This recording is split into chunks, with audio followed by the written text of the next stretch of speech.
Halo GoFiters, perkenalkan saya Aisyah. Hari ini kita kedatangan coach yang hebat banget.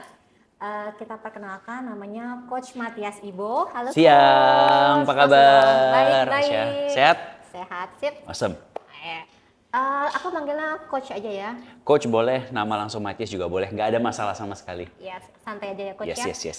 Oke, Coach Matias ini banyak nih profesinya.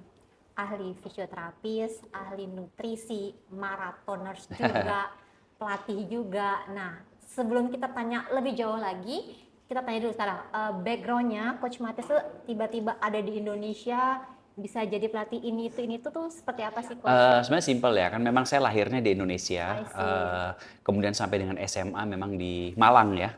Di kota Oh, Malang, Jawa Timur. Setelah itu baru kemudian keluar untuk ke kuliah. Sebenarnya nggak ada hubungannya sama sekali dengan olahraga. oh. Karena saya pengennya waktu itu ambil jurusan hubungan internasional. S1-nya hubungan internasional.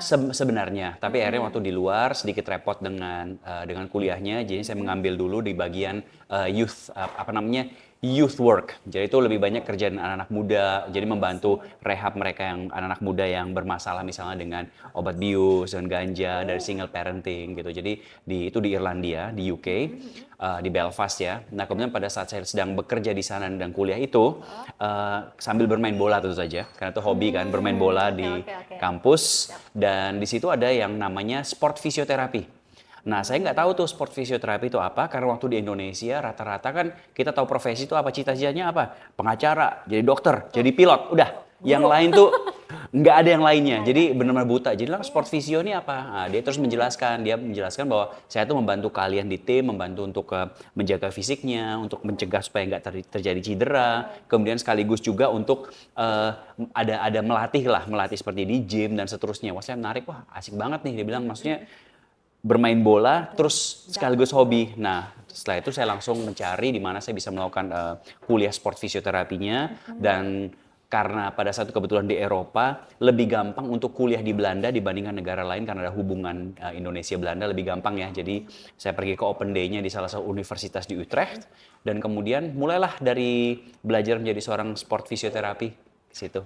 Oke, berarti fisioterapisnya ini bener-bener dari akademisi ya, belajar dulu baru bisa Betul. praktek ya. Nah, setelah itu dengar infonya itu juga Coach Matias di ini ya, diajak timnas bola nih. Nah, itu gimana ceritanya? Wah, Tiba-tiba jadi itu kayaknya memang udah jalannya sudah ya, begitu ya. kan? Jadi saya memang pulang ke Indonesia. Di sana sebenarnya waktu di Belanda sebenarnya sudah aman. Maksudnya dari rumah udah ada, mobil udah ada, pekerjaan udah stabil, udah nggak nothing to complain lah ya. Oke. Nah, saya kebetulan pulang ke Indonesia, kan udah lama nggak pulang juga, kunjungi orang tua, sekaligus cuti panjang. Nah, saya di Malang kan tentu saja. Nah, di sana saya kan memang sangat dekat dengan Coach Timo Scheunemann, pelatih Oke. bola. Nah, dia pada saat itu 2010 ditawarkan oleh PSSI untuk menjadi pelatih dari timnas U23. Oke, itu tahun berapa? 2010. 2010. Oke. Nah, pada saat itu, dia mendapatkan penawaran itu karena memang pada saat itu sangat aktif sebagai pelatih ya. Oke. Nah, kemudian saya berangkat, dia diajak, yuk ke Jakarta aja daripada ngapa-ngapain. Nah, saya ke Jakarta bersama dengan Timo. Ya kita ngobrol tuh di kantor PSSI pada saat itu. Oke. Kemudian pada saat itu ada Alfred Riedel yang baru datang. Ya, waktu itu. Nah, pelatih Alfred Riedel, dan kita ngobrol. Ya, saya sebenarnya kan nggak ke situ kan cuma buat nemenin. Iya, Malah saya di interview. Tanya Alfred Riedel tanya, "Kamu pekerjaannya apa?" Saya bilang, "Ya, saya sport physio, saya bekerja di Belanda." Langsung bilang, "Oke, saya mau kamu di tim saya." Dia bilang. Ya, itu keputusan harus diambil langsung ya. Makanya tadi saya bilang juga jalannya seperti Iya, gitu. langsung timnas lagi ya. Langsung Coach, timnas luar lagi ya. biasa banget Ya loh bersyukur lah ya. kesempatannya, betul. Betul. Jadi dari situ kemudian masuk mulai ke arah sepak bola, karena itu memang juga hobi dan passion sampai sekarang juga. Ya mulai dari situ pelan-pelan kemudian bekerja di Indonesia.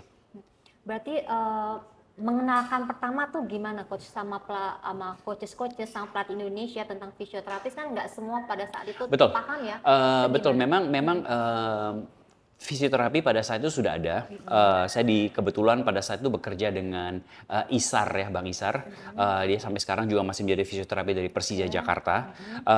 Jadi dia banyak membantu juga untuk mengenalkan kepada teman-teman fisioterapi yang lainnya. Oke. Dia juga memperkenalkan beberapa dokter yang bekerja sama ya. Nah, tetapi memang pada saat itu ada sosok dari Alfred Riedel yang membuat sangat sebenarnya membantu untuk memperkenalkan sport fisioterapi. Mengapa? Karena setelah berbicara dengan ISAR juga, pekerjaan dilakukan untuk KPI-nya berbeda.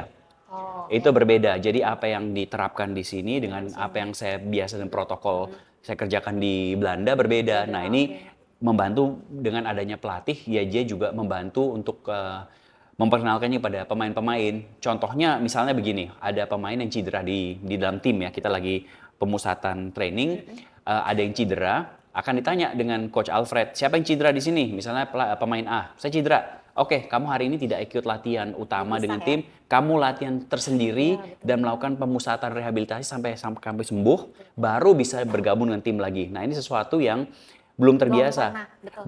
Belum mungkin sudah ada atau belum pernah, kurang tahu ya, cuman terbiasa dan dia benar-benar dilatih seperti teman-teman lainnya tapi sesuai dengan kebutuhannya. Misalnya cedera Porsinya lutut, beda ya. dilatih untuk kebugaran lututnya. Porsinya berbeda, betul. Ya, jadi kalau orang ngomong cedera itu nggak rest total, pasti ada latihannya Nggak ada, sebenarnya kan? rest total nggak ada. Nggak ada kata Yang rest ada total. namanya active rest. Nah, betul. Nah, ini mungkin kita boleh kasih tahu ya coach ya. Biasanya tuh orang yang cedera Ya. gitu ya, itu active rest-nya tuh yang baik apa sih gitu? Oke, nah sebelum kita ke situ ya, kalau salah satu yang pedoman yang saya pakai ya, kalau misalnya kita membicarakan cedera, cedera itu bukan berakhirnya sebuah kegiatan olahraga, betul. tapi cedera itu dijadikan sebagai feedback tentang apa yang kurang dengan tubuh kita betul. untuk dibetulkan lagi atau untuk diimprove. Nah ini kalau dalam kondisi olahraga ya, misalnya bola atau lari atau volley, basket, itu kalau kita mengalami cedera, itu bukan berarti karirmu habis, harus dicari dulu nih. Oke, cederanya apa? Nah, setelah itu baru dilihat, oke, misalnya lutut, cederanya lutut nih. Nah, lutut kita lihat nih, masalah lututnya di mana? Lututnya, oh lutut itu persis di bawah patella misalnya. Kita lihat, oh cedera di bawah patella, penyebabnya apa nih? Nah, kalau lutut kan 8 dari 10 kasus olahraga, itu rata-rata cederanya itu berasal dari tempat lain. Kecuali memang ada impact langsung. Misalnya dia kalau bola kena tackle atau dia jatuh, nah itu mungkin bisa langsung ke meniskusnya, ACL-nya. Tapi rata-rata masalah di lutut ini ada hubungannya dengan bagian tubuh yang lain, betul. Dan itu yang harus dicari, betul. Betul. Nah, selain jadi pelatih di timnas sepak bola nih, yang kita tahu sekarang coach Matt ini lebih ke maratoner loh, jadi pelari ya. Yes. Keren banget. Dan sekarang udah 6 star. Mau lihat medalinya? Six Stars. Wah, keren banget. Boleh dipegang, boleh dipegang. Kapan ya aku bisa lari sampai 6 star? Keren. Nah, perjalanan karirnya nih ya, sekarang kita ngobrol tentang maraton karena kan sekarang udah banyak banget nih coach yang orang pengen banget lari maraton, pengen lari jauh gitu. Nah, ini coach Matt ini pertama kali bisa jadi suka lari jauh tuh gimana nih? Nah, sebenarnya lari itu kalau kita suka olahraga, lari itu sudah menjadi bagian dasar dari sebuah olahraga. Jadi semua cabang tuh pakai lari. Itu sesimpel untuk meningkatkan stamina kita, meningkatkan endurance kita, fisik kita itu dari lari. Nah, itu jaraknya, pace-nya itu tergantung dari pelatihnya. Nah, dari situ memang karena udah lama di bola, ya saya juga ada hobi seperti fitness dan lari ya. Nah, akhirnya larinya tuh menjadi kebiasaan, terus bertemu dengan teman-teman komunitas. Jadi itu networknya semakin gede, ketemu banyak teman. Dan plus yang saya suka dari lari itu karena bisa travel.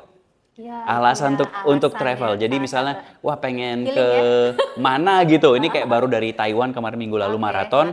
Belah pengen lah ke Taiwan, ada maraton nggak? Oh ada, ya udah ikut aja, lari sekaligus travel. Jadi ada alasan begitu. Nah itu starting dari tahun berapa tuh coach? Kalau saya lari sih memang udah dari sejak kuliah ya, dan maraton pertama memang di tahun 2007 udah pernah itu, dan itu tanpa persiapan, jangan dilakukan ya, nggak boleh. Itu mengikuti impuls teman-teman, ayo lari daftar, terus akhirnya nyesel sendiri gitu, sakit semua badan tuh. Itu maraton terburuk yang pertama ya, tapi ya nggak apa-apa lah, it happens. Tapi akhirnya itu kan sampai baru mulai ditekuni lagi pada saat udah dengan timnas, banyak waktu senggangnya, akhirnya berlari, terus akhirnya wah ternyata enak juga gini. Betul. Sebenarnya mungkin kalau coach Matt itu tiba-tiba maraton, ya larinya memang tiba-tiba, tapi kan fisiklinya sebenarnya strength-nya, kebugarannya itu sebenarnya udah level kita sudah bagus ya. Hanya saja mungkin long run-nya belum mencukupi. Nah, untuk teman-teman yang bener-bener newbie itu sebaiknya jangan coba-coba ya. Jangan tiba-tiba langsung maraton gitu. Artinya tahapan sport sistemnya di lain itu harus di ini dulu ya, dibangun dulu. Nggak boleh FOMO, nggak boleh terpengaruh teman-teman sosial media. Lari is about you. Kita pengen lari sampai usia kita 120 tahun, berarti persiapannya itu juga perlu harus tergantung dari kita masing-masing begitu. Levelnya startingnya kan beda-beda tuh ya. Betul. Jadi jangan ngikutin orang yang udah levelnya di atas, kita masih di bawah, langsung ngikut ya Betul, Coach ya. itu bahaya sekali. Banget. Bahaya sekali. Nah, berbicara tentang orang yang FOMO, yang tiba-tiba pengen naik gitu ya. Nah, kita sedikit ngebahas tentang latihan strength ya Coach ya. Yes. Coach juga kan high performance-nya tim Adidas ya. Nah, berbicara tentang high performance, tentang latihan, kita berbicara tentang sedikit strength karena kita tahu maraton itu butuh banget strength. Yes. Nah, tinggal tahapan strength-nya nih Coach, yang perlu teman-teman tahu untuk yang newbie seperti apa, untuk orang yang sudah pernah latihan sampai HM menuju FM tuh bagusnya strength-nya apa ya? Bedanya yang newbie sama yang sudah pernah HM tuh seperti apa ya Coach? Sebenarnya kalau kita strength, memang kan strength itu kan tergantung dari olahraganya. Nah, karena kita membicarakan lari, ya kita harus sesuaikan juga strength-nya itu apa. Nah, yang pertama buat newbies, maksudnya kalau belum pernah strength, belajar terlebih dahulu teknik strength-nya. Nah, Teknik strength-nya, cara mengangkatnya, cara memegang barbelnya, pilihan gerakan-gerakannya, jangan langsung mau yang aneh-aneh. Jangan. Yang simple, yang basic. Mengapa? Karena latihan strength yang simple dan basic itu yang akan kita selalu akan kita bawa. Dan itu bisa digunakan juga di simple warming up. Misalnya kita melakukan jumping jacks gitu misalnya. Nah itu pada saat kita melakukan strength itu mungkin bisa dijadikan bagian dari sebuah strength. Nah itu penting sekali yang pertama ya. Dari sisi kita mengetahui dari basicnya. Yang kedua, sebelum melakukan strength kita pastikan mobilisasi dari persendian kita itu baik. Jadi pergerakan range of motion ya, range of motion sebuah persendian dari kaki itu semuanya bergerak dengan baik. Tidak ada misalnya kaki kiri dan kanannya berbeda. Yang kedua, stabilisasinya penting. Nah itu penting, kalau nggak ada stabilisasi, kita berdiri mau angkat beban, goyang kanan kiri, misalnya kita mau angkat sesuatu, terus ada archingnya di belakang ya akan cedera. Jadi itu pertama kali harus dilatih terlebih dahulu. Dan nggak ada yang salah dalam melakukan itu. Dan kalau kita melihat atlet yang elit, pada saat mereka memulai latihan strength, mereka pasti akan melakukan yang basic terlebih dahulu. Sehingga menjadi suatu bagian otomatisme, dan kalau sudah menjadi bagian otomatisme, itu otomatis akan terprogram dengan kehidupan lifestyle kita. Jadi kita itu sudah satu step ahead. Jadi untuk mencegah terjadinya cedera. Oke, jadi tahapannya untuk pemula mungkin pakai bar kosong dulu ya Coach. Yang penting tekniknya benar. Betul, Nanti betul sekali. Sudah yang sudah lebih baik, tingkat kebugarannya mungkin bisa ditambahin Pelan-pelan, barnya. one by one. Nah, itu Ya dia mungkin kita bisa ambil contoh ya, misalnya gunakan analogi dari bayi ya. Ketika seorang bayi itu lahir, dia makannya apa? Susu dulu. Betul. Dia nggak akan langsung dikasih nasi padang gitu misalnya, mati kan. Betul, mati. Jadi pelan-pelan dikasih susu dulu, oh udah bisa dicerna nih. Bubur ya. Setelah itu ke bubur sedikit lebih lunak. Setelah itu baru dikasih misalnya yang lebih nasi. Dan buah pun kadang-kadang juga dicegah baru belakangan supaya kena alergi kan. Jadi pelan-pelan sampai bisa makan akhirnya tahap daging. Wah dagingnya udah bisa beberapa jadi anak, kasih sambalnya kecil suprit gitu. Rasanya gimana, kasih bumbu. Jadi ada tahapannya. Nah demikian pula dengan berlari, dengan strength itu harus tahapan sedikit demi sedikit sesuai dengan tubuh kita, bukan sesuai dengan tubuh teman kita. Apa yang kita bisa? Kita bisa lari 2 km, iya 2 km dulu. Kita bisa lari nonstop 1 jam, ya 1 jam dulu. Kita belum bisa 10K, baru 5K, iya 5K dulu. Udah. Nggak apa-apa ya. Betul, asal konsisten dilakukan, disiplin, lama-lama sebelum kita tahu tiba-tiba udah ultramarathoners. Saya punya teman yang sebelum COVID, dia 5 kilometernya aja heart rate-nya masih zona 5 semua. Sekarang setelah COVID tiba-tiba dia udah ikut ultra 70 santai lagi. Kan itu dalam waktu 5 tahun, 5 tahun. Dan 5 tahun itu berlalu dengan sangat cepat. Jadi Nggak tiba-tiba setahun ya. korek. Dan enaknya apa? Jadi konsisten, disiplin, gaya hidup, dan udah menjadi bagian dari hidup dan dia improve terus begitu. Dan less injury ya Coach ya. Correct, less injury. Yes. Nah, masih nyambung tentang strength nih Coach. Ya. Kadang-kadang orang masih pengen latihan tuh yang high impact, high intensity gitu ya. Nah, untuk orang maraton nih, penting nggak sih latihan power atau plyometric juga gitu ya? Coach, Penting. ya? Itu sangat penting dan disarankan ya menjadi bagian dari sebuah latihan ya. Dari lari bukan hanya dari temponya atau dari intervalnya saja atau long run-nya saja, tetapi kita harus mengetahui ini energi Lari kita datang dari mana? Itu datangnya dari otot. Nah, bagaimana melatih otot? Itu dari strength training tadi. Nah, kalau kita melihat ke lari, artinya strength training harus lebih spesifik lagi. Apakah sama dengan misalnya teman-teman yang bodybuilders? Yes. Oh, tidak, berbeda. Mengapa? Karena berlari itu sebenarnya menggunakan satu kaki. Kanan dan kiri selalu berganti. Artinya, impact di kaki kiri dan impact di kaki kanan itu harus dilatih secara terpisah dalam strength trainingnya. Nah, ini kalau kita berlatih dengan power, yaitu dengan plyometry misalnya, itu yang banyak dengan loncat ke atas tangga atau ke atas step, atau misalnya sesimpel power didapatkan dari burpees misalnya. Itu oke, tetapi again kembali kepada tekniknya terlebih dahulu. Jangan asal-asalan ngeliat, wah gua ngeliat nih misalnya, wah keren nih, gua follow seseorang, wah cakep banget gerakannya, dia bisa loncat 1 meter diulangi 100 kali, gua pengen. Jebol lah, jangan, no. Just do what you can sesuai dengan tubuh kita masing-masing dan pelan-pelan, dan sekali lagi tekniknya terlebih dahulu. Teknik salah, memaksakan latihan power, imbasnya bisa cedera. Terus tanya, kenapa ya kaki gua sakit? Lah iya kan basicnya nggak bener. Jadi sebenarnya basicnya bener, dijadikan otomatisme. Kita nggak bisa cedera itu bisa datang kapan aja, kayak turbulensi udara tiba-tiba bom datang, dia nggak pernah datang permisi ya gue mau kasih cedera, nggak, itu datangnya tiba-tiba. Tetapi yang penting tadi kalau datang cedera, kita bisa melatihnya dengan baik, jadikan feedback dan kembali lagi melakukan aktivitas olahraga. Nah, mungkin teman-teman juga perlu coach dikasih tahu, diajarin. Nah, untuk bisa latihan power, bisa plyometric itu sebaiknya tahapan sebelumnya apa sih coach? Kan kita tahu ya, itu cukup berat tuh latihannya. Jangan sampai tiba-tiba plyometric, tiba-tiba power. Nah, tahapan apa dulu sih coach yang mereka harus siapkan untuk bisa latihan power coach? Oke, kalau kita bicarakan power dan plyometric, itu artinya kan banyak benturan yang akan terjadi di tubuh. Nah, yang pasti sudah harus ada basic strength terlebih dahulu, sudah melakukan conventional strength training, bukan bodybuilding ya. Artinya bukan mengangkat langsung 100 kilo, enggak. Angkat aja yang simple 5 kilo, tapi misalnya katakanlah melakukannya 5 set, satu setnya textbooknya 15 kali, udah ulangi 75 kali, rest per 15-nya misalnya 30 detik, udah lakukan itu terlebih dahulu, udah ada basic strength-nya kan. Nah setelah itu baru ke plyometry-nya, kita pilih yang paling mudah terlebih dahulu buat teman-teman yang newbies. Ya betul.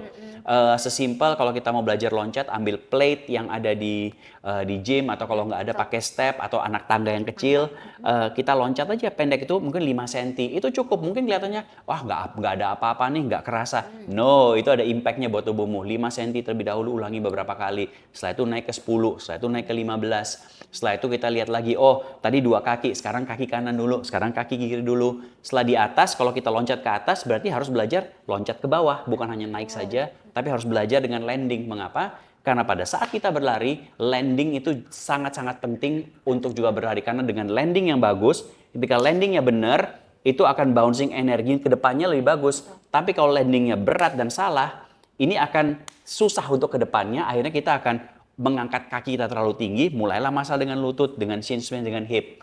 Jadi penting sekali untuk belajar dari situ. Jadi bukan hanya naik ke atas, tapi untuk landingnya, untuk mencari pantulannya. Karena kalau plyometric seperti kita tahu kan itu secepat mungkin ya kita melepas kaki dari tanah kan, dari groundnya. Jadi kalau kita lari juga otomatis ya coach ya, kalau udah bisa plyometric yang bagus, pas kita lari juga lebih smooth, lebih bouncingnya light lebih ya, bouncing lebih ringan kan. Nah, jadi itu yang lebih.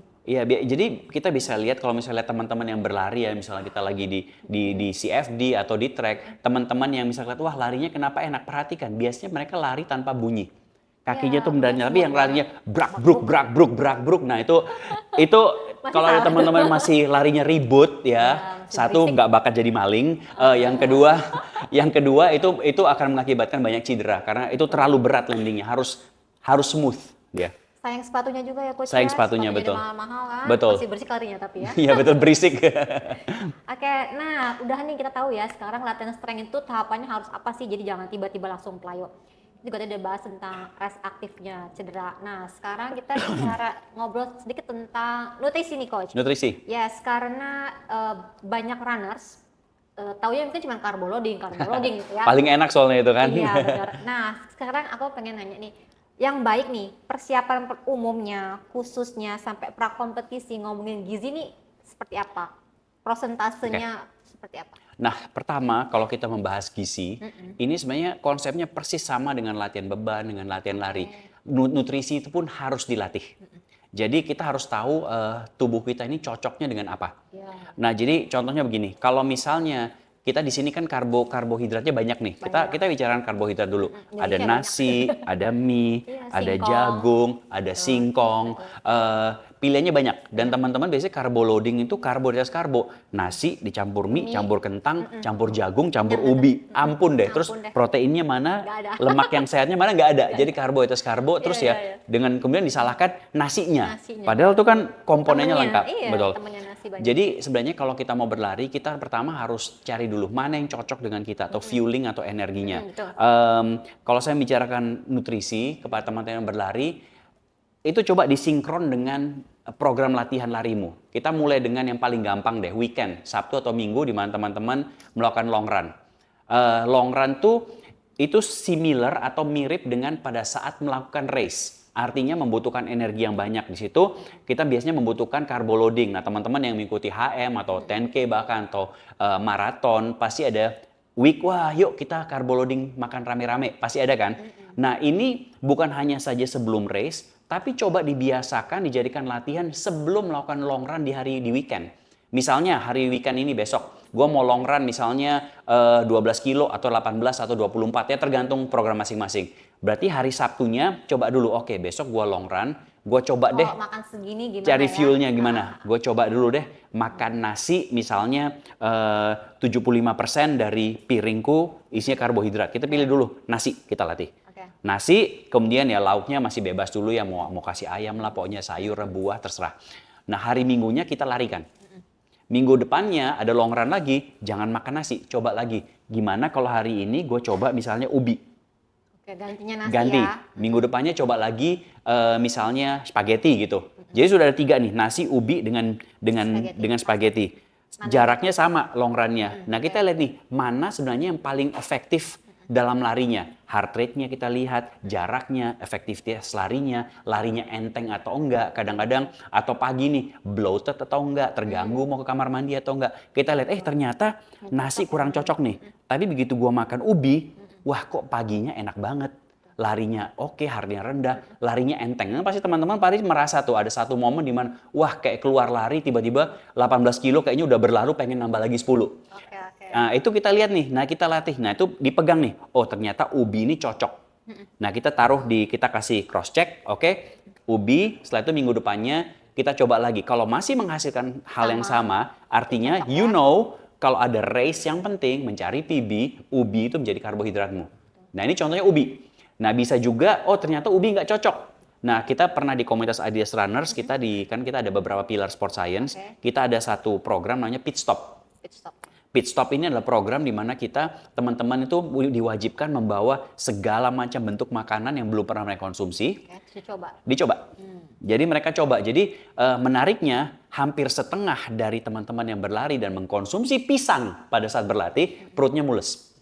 Ya seratnya banyak kayak itu ya. Nah ini sebenarnya menarik karena pisang itu sebenarnya sesuatu hal yang didapatkan pada saat race. Ya saya nggak mau nyalakan pisangnya atau organisernya, bukan masalah di situ. Tapi ini menarik ternyata pisang, sesimpel pisang, ini memberikan dampak yang kurang baik kepada performa seorang pelari. Nah ini mungkin sesuatu yang kemudian kita bisa latih, wah ternyata pisang nggak cocok nih dengan gua. Jadi pada saat race pisang itu gua konsumsi mungkin setelah, jangan sebelum. Ya. Ini sesimpel kalau kita bicara nutrisi, jadi harus dilatih. Jadi bukan asal, wah mentang-mentang nih pisang, nih sehat, berikan energi, kita makan aja. Belum tentu cocok dengan tubuh kita, begitu. Jadi terus ada teman-teman lain yang membawa gel. Kalau coklat gimana? Kalau coklat? Banyak orang bisa recovery sambil lari, sambil makan coklat tuh gimana? Itu harus dilatih terlebih dahulu. Iya. Kalau pada saat berlatih, kita mengkonsumsi nutrisi yang baru, it's okay. Tapi pada saat race, mencoba sesuatu yang baru itu tidak disarankan. Karena kalau cocok ya oke, tapi kalau tiba-tiba maaf muntah gimana? Kan bingung, kan sayang juga persiapan latihannya, sayang juga personal best-nya, terus nggak enak finish-nya begitu. Jadi kalau misalnya belum pernah mengkonsumsi sesuatu makanan yang baru, jangan dicoba pada saat race, dicoba pada saat latihan. Lebih baik latihan kita gagal karena kita coba nutrisi dan kita tahu daripada gagal pada saat race. Keren. Nah, sedikit flashback mundur dikit lagi Ya. ya tentang injury. Nah, kalau pas kita ada cedera nih coach, bagusnya konsumsi gizinya apa sih bentuknya, entah protein atau apa. Nah itu boleh coach kita di share. Boleh.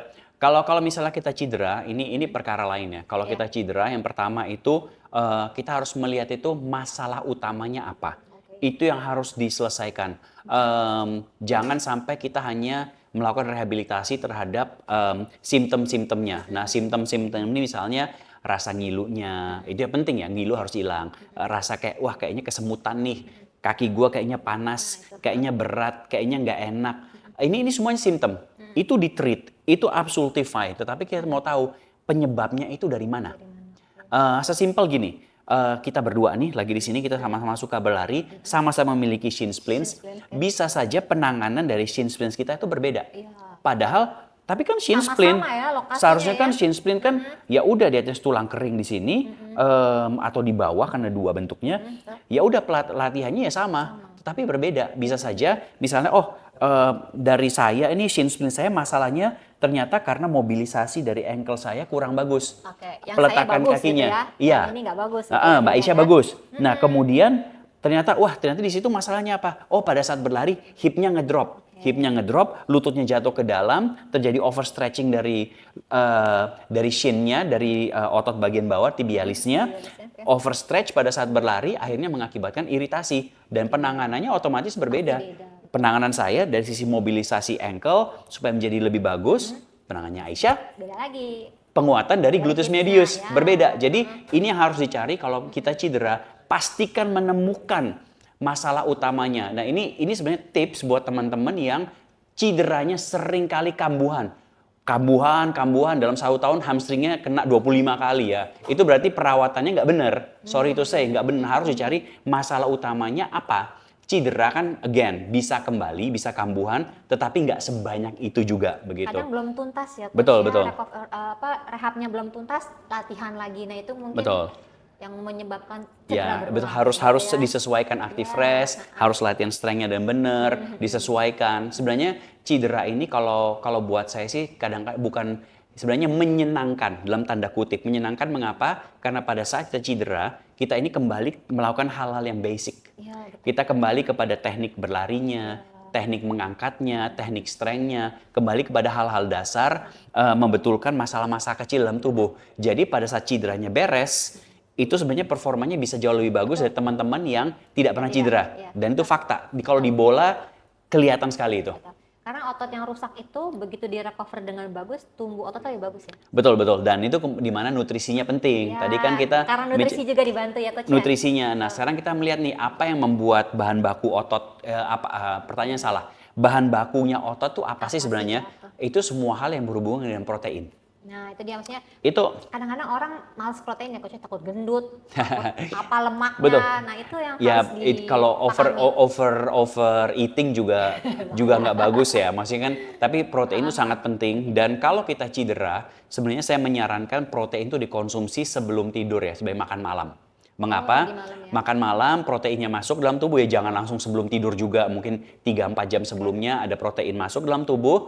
Kemudian pada saat kita beristirahat, pada saat kita beristirahat, tubuh ini kemudian akan mengelola itu. Karena kita tidur, akan jadi recovery, protein ini akan disalurkan ke dalam bagian-bagian seluruh tubuh ya. Tapi yang bagian yang rusak, itu akan dengan mudah diperbaiki. Dikasih makan ototnya ya istilahnya. Betul. Nah, berarti sama juga nih katanya kalau habis race, maraton, bagusnya protein juga. Nah, itu bedanya apa tuh? Setelah lari sama yang cedera. Wah, kalau kayak kemarin ya baru maraton, ngecek kalori yang dibakar hampir 4.000 kalori. Itu sih harus ngebalance yang lainnya dulu. Saya sih minum saya sih kalau finish maraton pasti ngerayakan dengan bir dulu ya. Wow. Itu celebratory, itu mandatory, oke, wajib itu untuk mengisi kalori dengan cepat. Karena kalorinya tinggi. Jadi untuk balance dulu, cepet ya. balik dulu supaya insulinnya jadi supaya bisa lebih enak. Nah, setelah itu baru kemudian memilih protein.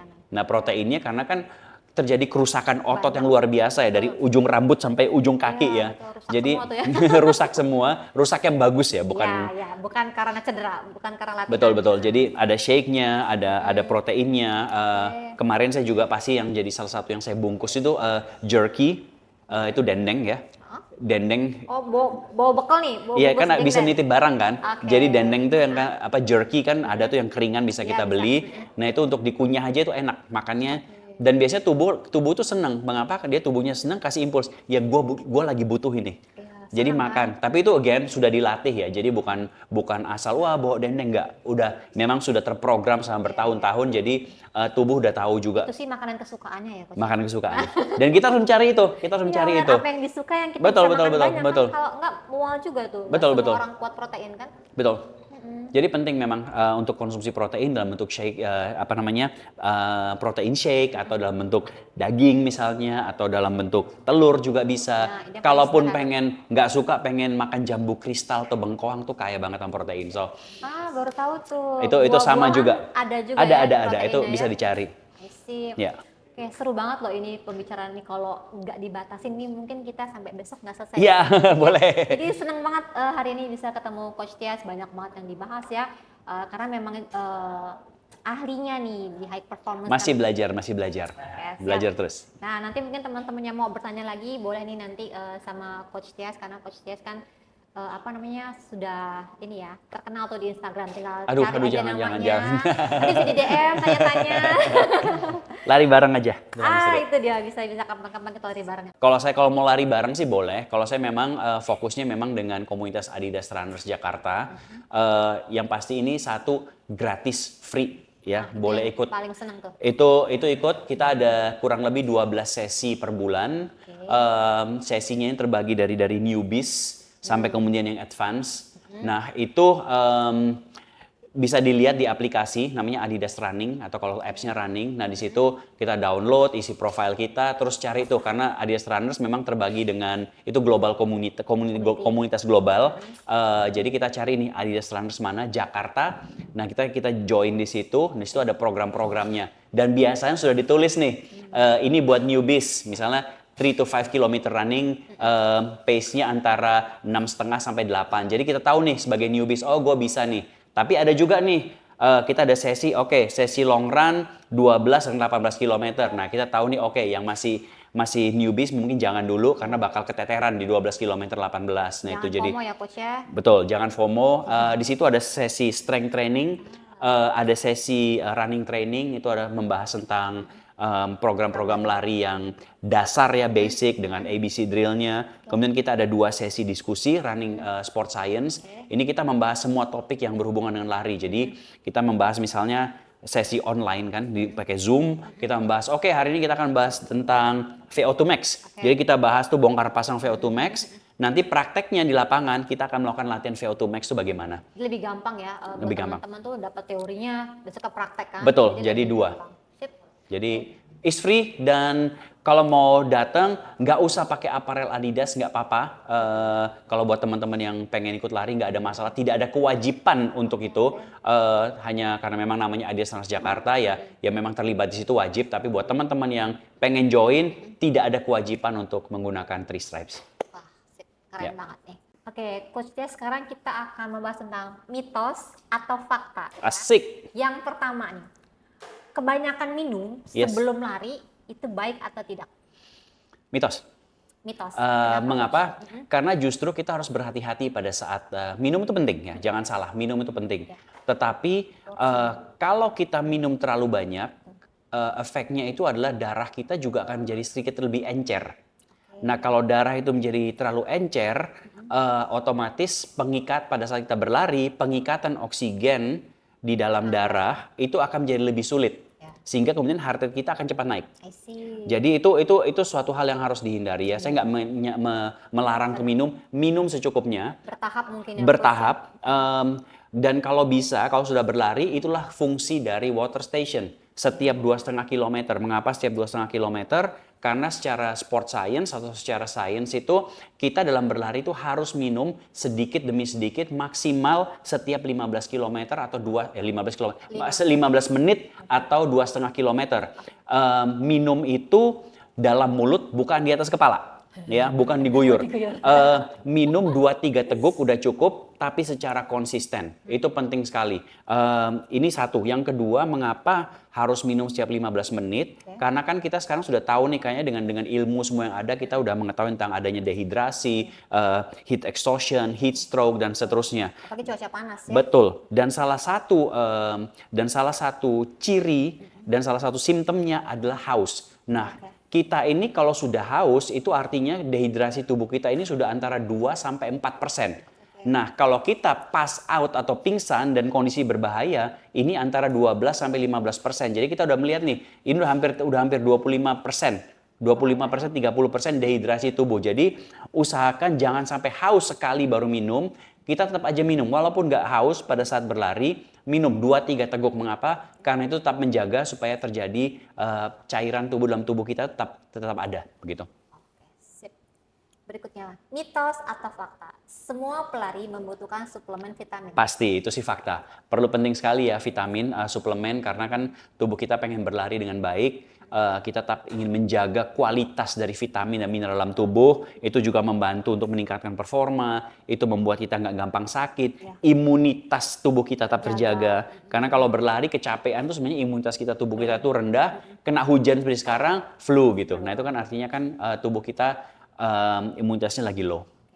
Jelas banget ya. Jelas itu. Berikutnya, mitos atau fakta? Makan sebelum lari menyebabkan kram. Mitos. Kram itu kalau terjadi dalam long run itu bukan karena makanannya. Seringkali karena latihannya kurang. Latihannya hanya bisa berlari sejauh 12 km dipaksakan ikut HM.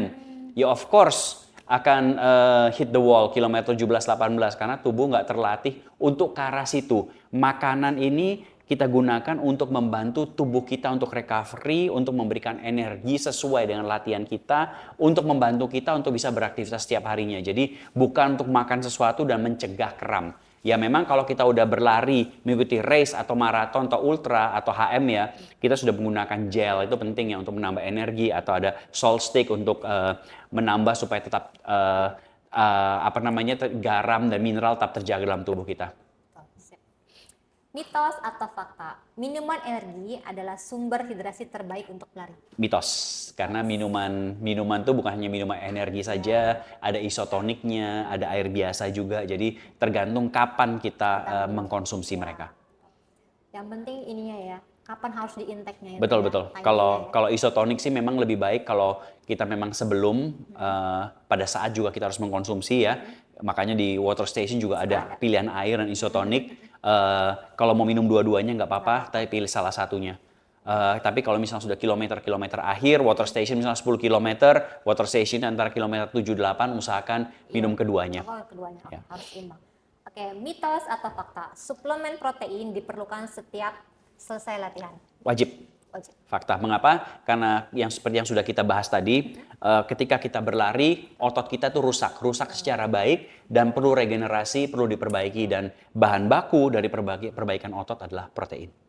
As simple as that. Teman-temannya, jangan takut makan protein. Jangan takut, nggak akan bikin gendut, Kan dibakar lagi ya? Kan dibakar lagi. Itu untuk bahan baku. Kalau overeating ya, apapun yang kita makan buah kebanyakan juga bisa. Badan juga bisa membesar, makan rambutan 3 kilo, enak gitu ya, tetap aja gulanya tinggi kan. Oke, sedikit tambahan ya tentang protein nih Coach.